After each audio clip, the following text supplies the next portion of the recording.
नाद हो गया कि जी हां, चुनाव की तारीखों का ऐलान हो चुका कि इस बार भी 7 चरणों में चुनाव होने जा रहा है।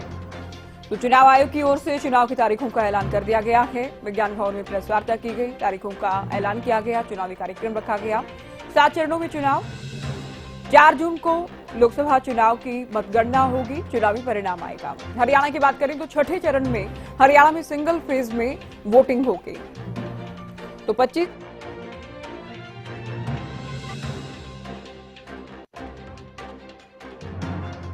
सीट पर उपचुनाव भी होगा।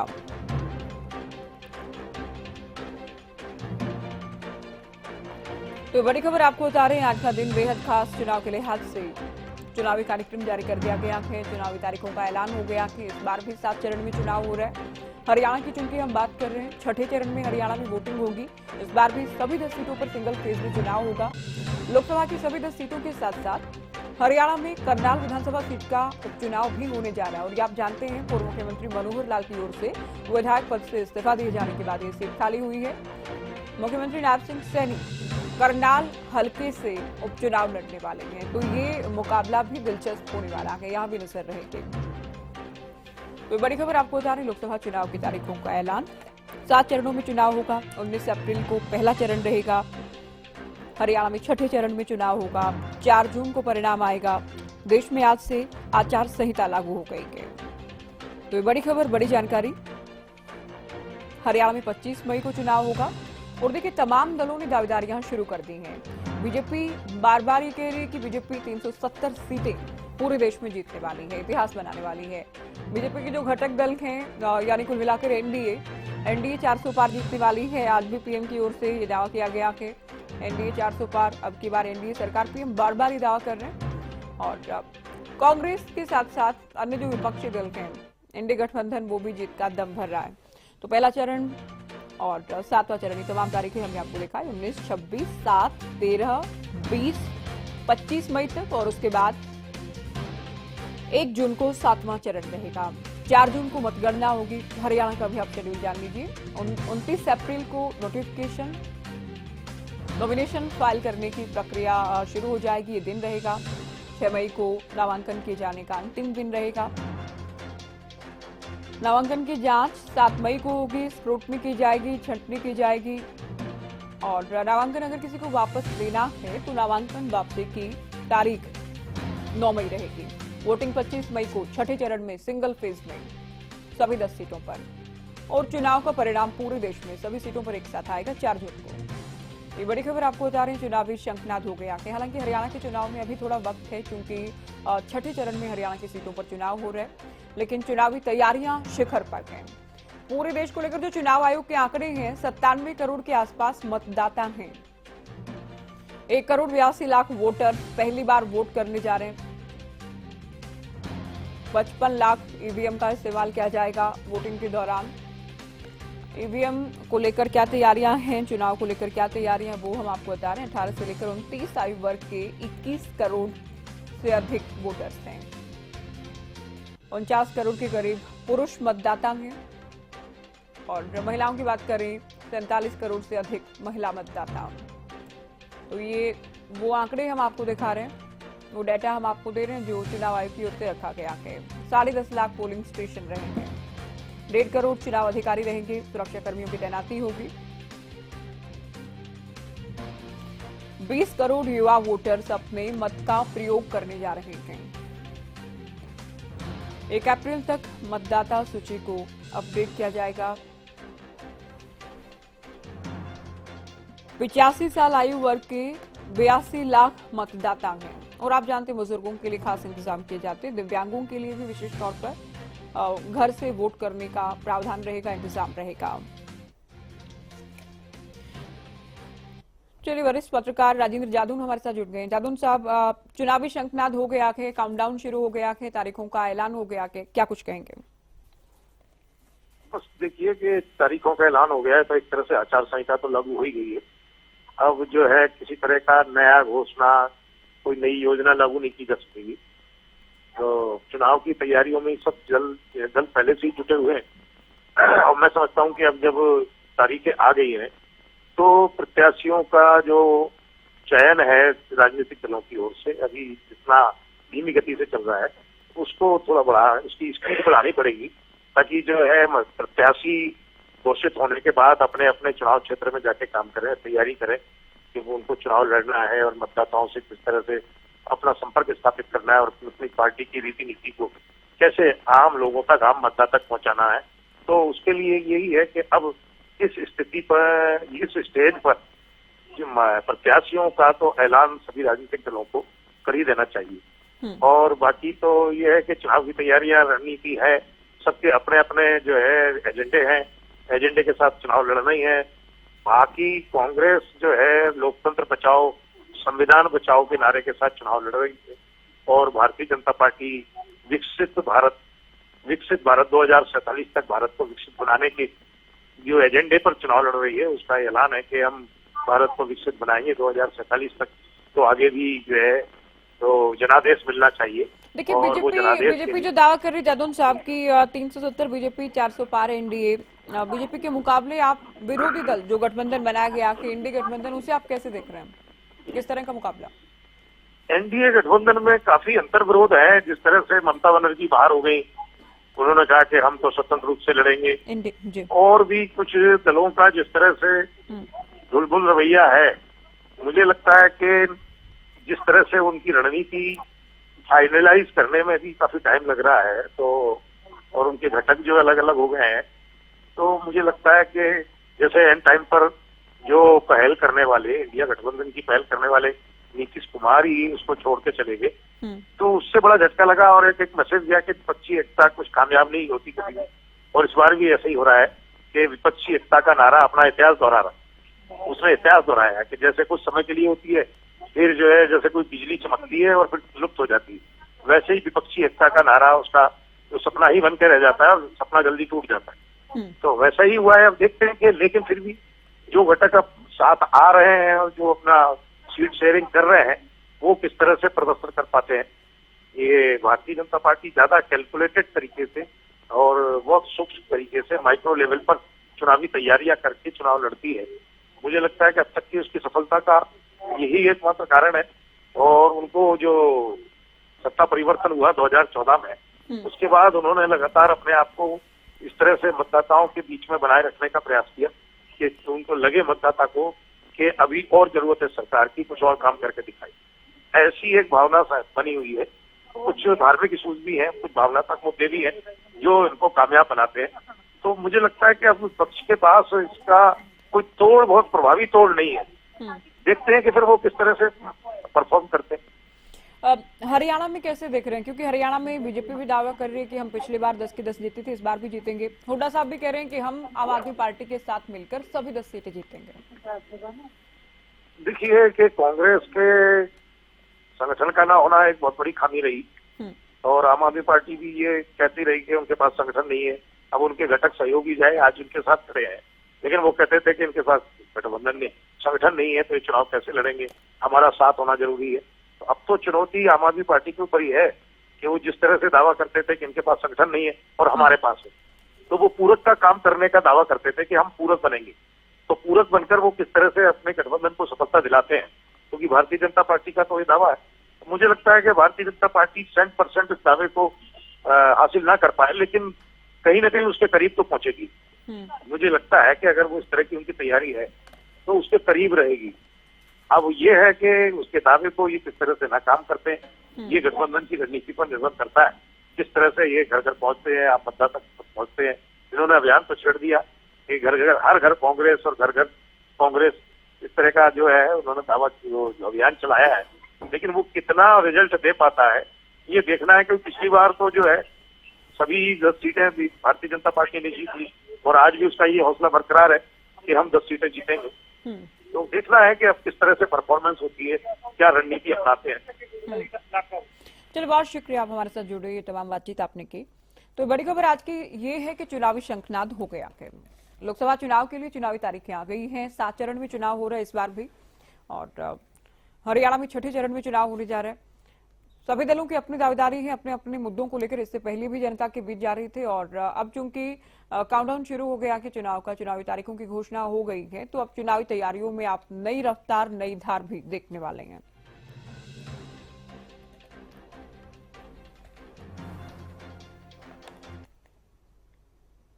आइए दिल्ली से बड़ी खबर आपको बता दें। लोकसभा चुनाव के ऐलान के बाद भूपेंद्र हुड्डा का बयान आया है। तो चुनाव के ऐलान के बाद हुड्डा की ओर से दावा किया गया है कि इंडिया गठबंधन हरियाणा की सभी 10 की 10 सीटें जीतने वाला है। तो भूपेंद्र हुड्डा ने भी चुनाव को लेकर ऐलान ये किया है कि 10 की 10 सीटें जीतेंगे। सभी इस बात को लेकर ऐलान कर रहे हैं, दावा कर रहे हैं कि सभी 10 सीटें जीतने वाले हैं। इसमें किसी भी दल की आप बात कर लें तो कांग्रेस क्या कोई कमाल आम आदमी पार्टी के साथ मिलकर इस बार दिखा पाएगी, देखना होगा। क्योंकि बीजेपी ने पिछली बार 10 सीटें जीती, उससे पिछली बार की बात करें 7 सीटों पर बीजेपी ने जीत हासिल की थी। और अब 2019 का प्रदर्शन रिपीट करने का दावा भारतीय जनता पार्टी का। तो हुड्डा ये कह रहे हैं कि हम 10 की 10 सीटें जीतने वाले हैं, जिसमें कुरुक्षेत्र की भी वो बात कर रहे हैं गठबंधन के तहत।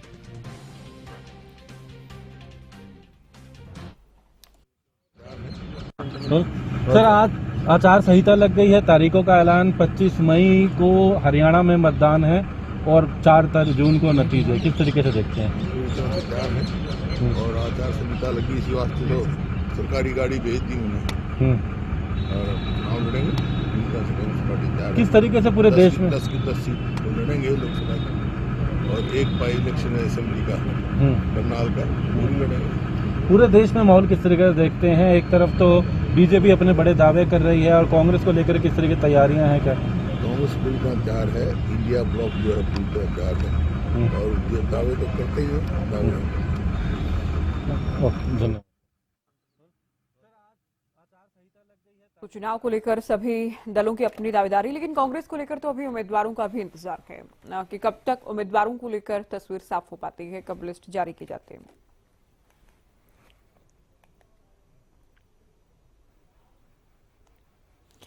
वहीं भूपेंद्र हुड्डा से कांग्रेस नेता राज बब्बर की ओर से मुलाकात की गई है। नेता प्रतिपक्ष भूपेंद्र हुड्डा के आवास पर ये मुलाकात दिल्ली में हुई है। दोनों नेताओं के बीच खबर ये है कि लोकसभा चुनाव को लेकर चर्चा हुई। गुरुग्राम लोकसभा के लिए बब्बर के नाम पर मंथन किया गया। तो कांग्रेस भी अपने दिग्गजों को मैदान में उतारने के लिए लगातार मंत्रणाएं कर रही है और राज बब्बर का नाम सामने आ रहा है कि हरियाणा से बब्बर को लोकसभा उम्मीदवार के तौर पर मैदान में उतारा जा सकता है। अब खबर ये सामने आ रही कि हुड्डा से मुलाकात हुई है और हुड्डा से मुलाकात के दौरान लोकसभा चुनाव को लेकर चर्चा की गई है। गुरुग्राम लोकसभा को लेकर दोनों नेताओं के बीच बातचीत हुई।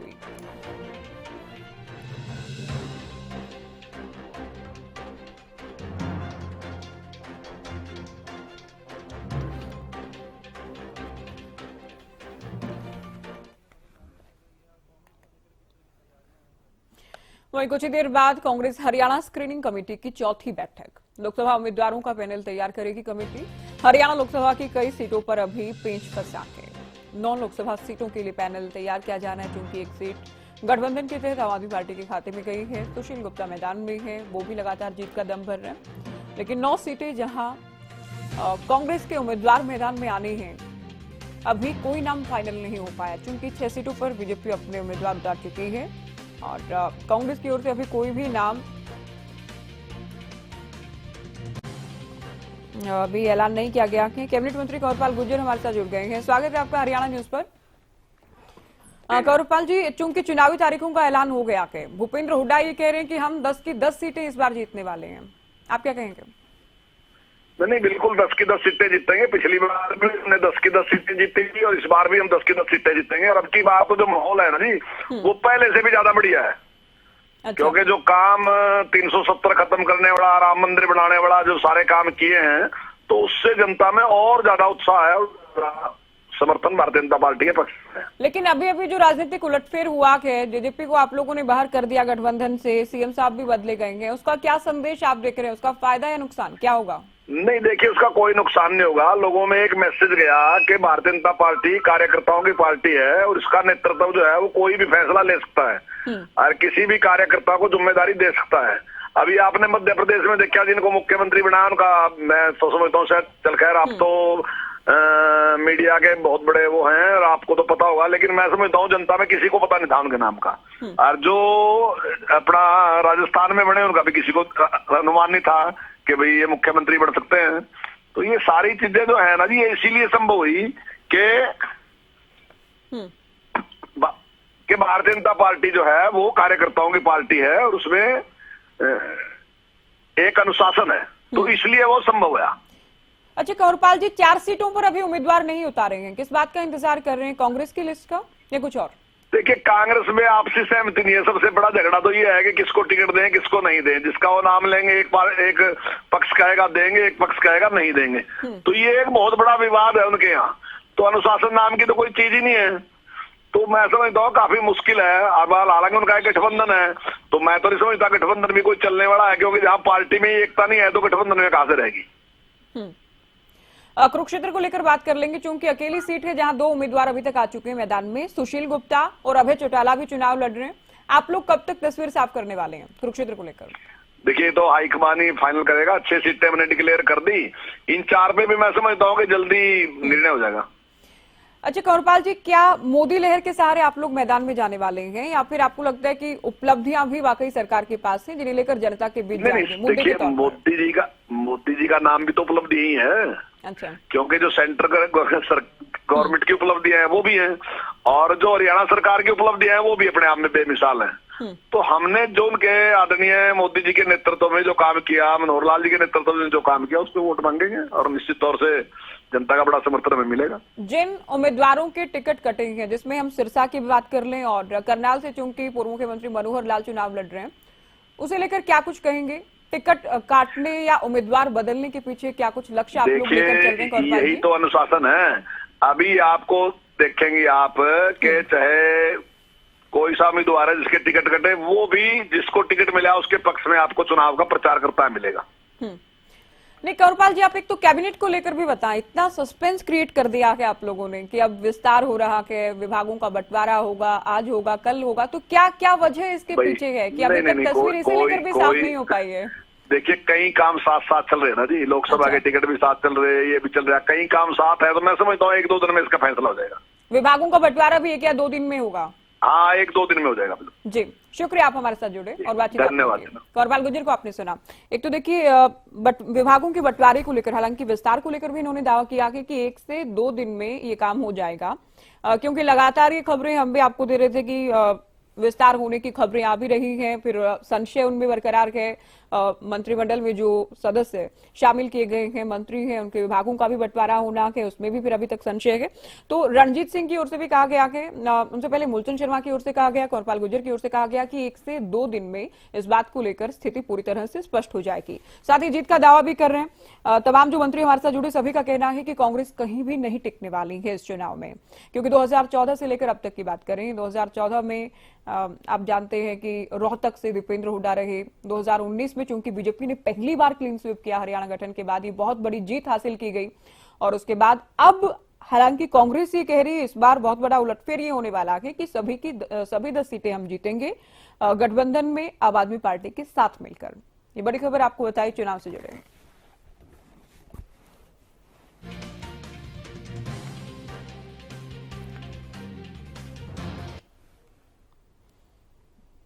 चलिए रुक करेंगे बड़ी खबर का। इनेलो नेता अभय चौटाला लोकसभा चुनाव लड़ने वाले हैं, कुरुक्षेत्र से मैदान में होंगे। तो सुशील गुप्ता, जिस बात का हम बार बार जिक्र कर रहे हैं, क्योंकि गठबंधन के तहत ये आम आदमी पार्टी के खाते में ये सीट गई है, गुप्ता हैं मैदान में, हरियाणा आपके अध्यक्ष हैं, और इनेलो से अभय चौटाला खुद मैदान में आ गए हैं।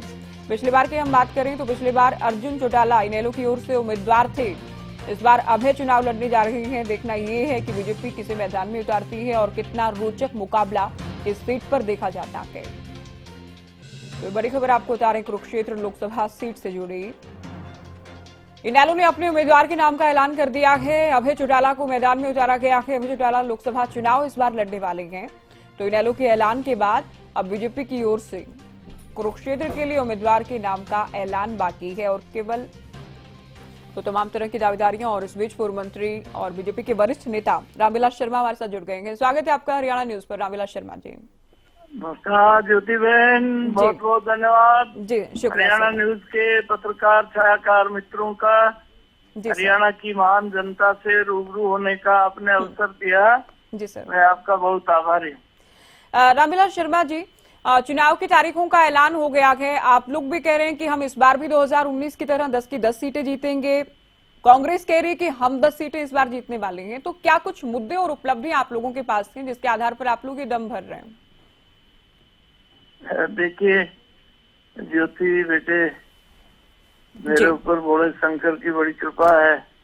मैंने 10 जनवरी 2019 को नामांकन के समय जींद में चौधरी भूपेंद्र सिंह हुड्डा को कह दिया था आपका कांटा कट गया। हाँ, कहा आपने।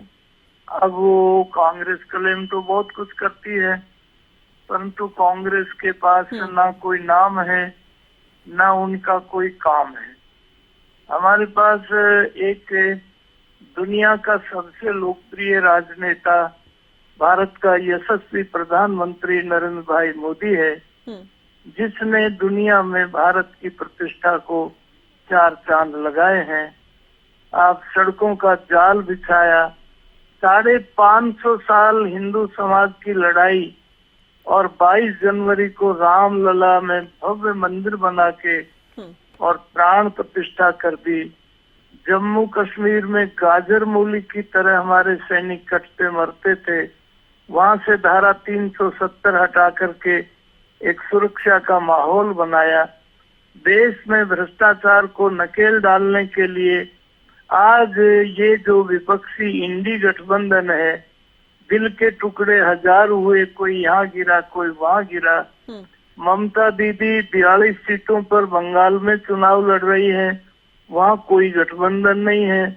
ये इटली का भांजा ये भारत तोड़ो यात्रा कर रहे हैं और वहाँ सावरकर जैसे महान स्वतंत्रता सेनानी को गालियां देते हैं।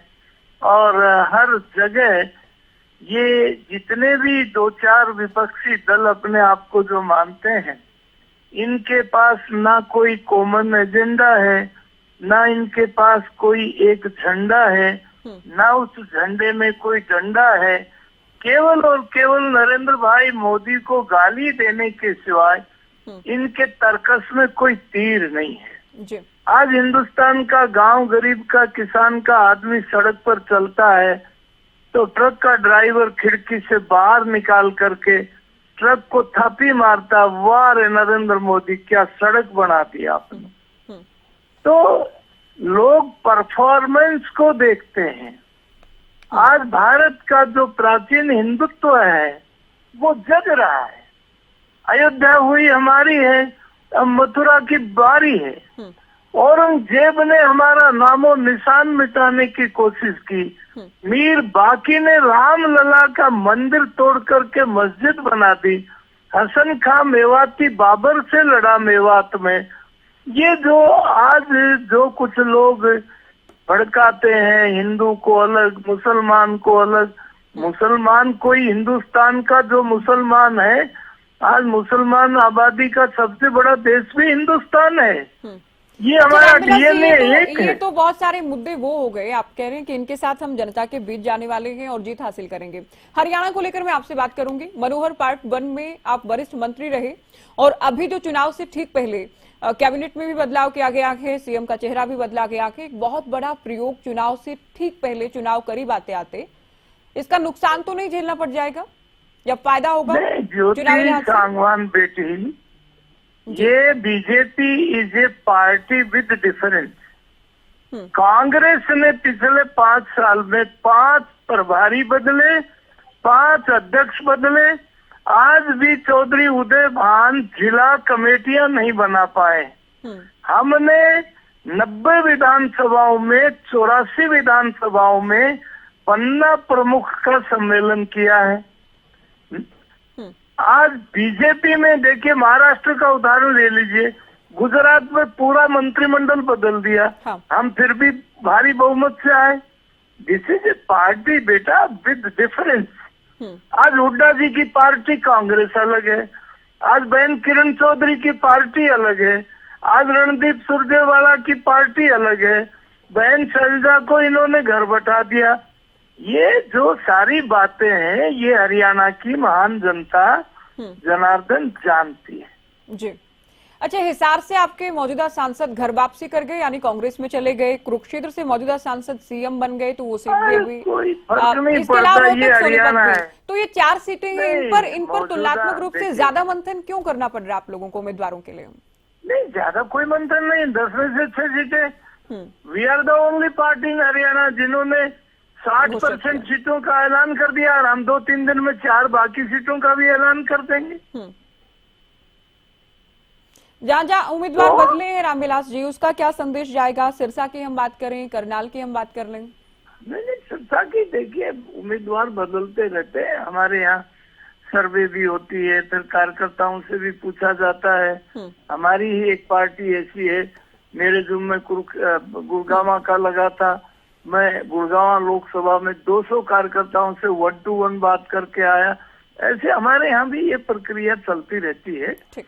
आने वाले समय में हरियाणा में 10 की 10 लोकसभा सीटें 2019 की तरह से ज्योति बहन हम जीत के आए। जी सर, शुक्रिया आपका और बहुत सारी शुभकामनाएं आपको, आपकी पार्टी को चुनाव के लिए। तो रामविलास शर्मा को आपने सुना, इनका कहना है हम 6 सीटों पर उम्मीदवारों के नाम का ऐलान कर चुके हैं और बहुत जल्द 4 सीटों पर भी उम्मीदवारों के नाम की घोषणा की जाएगी। तो सभी की जीत की दावेदारियां हैं, लेकिन ये जीत के दावे, जीत की दावेदारियां और तमाम दलों की तैयारियों के साथ चुनावी प्रदर्शन के लिहाज से परिणाम में तब्दील होंगी या फिर नहीं, ये भी देखना बेहद दिलचस्प होगा।